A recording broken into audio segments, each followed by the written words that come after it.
إلهي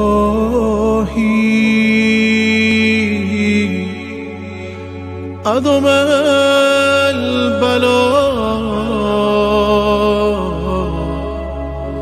وبرح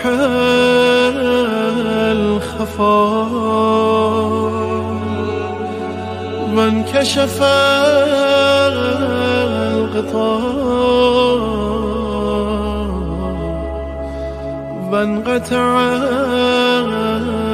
الرجاء وضاقت الأرض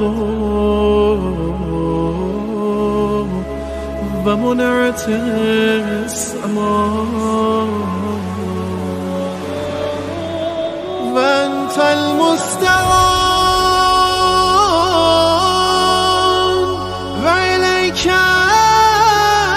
المشتكى وعليك المعول في الشدة والرخاء.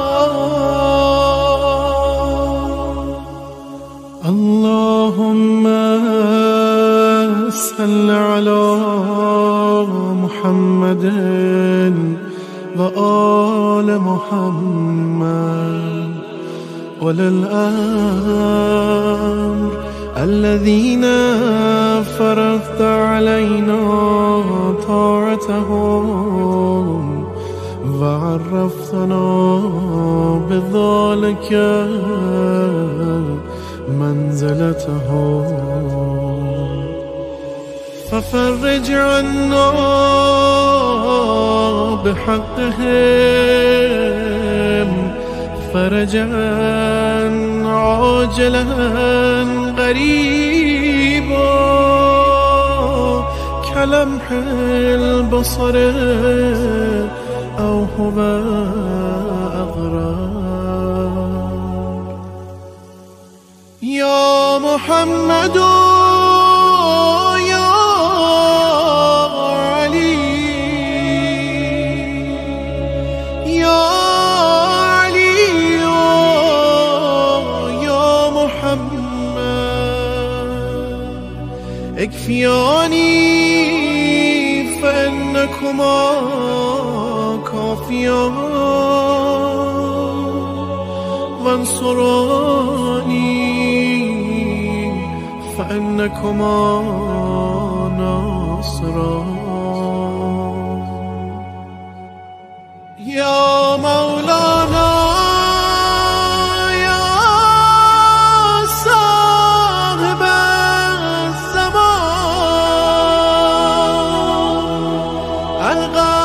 الغوث الغوث الغوث أدركني أدركني أدركني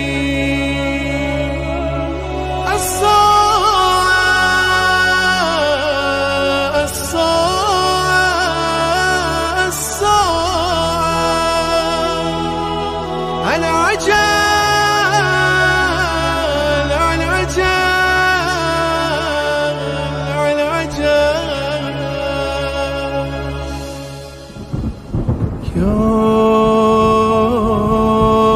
أرحم الراحمين بحق محمد وآله الطاهرين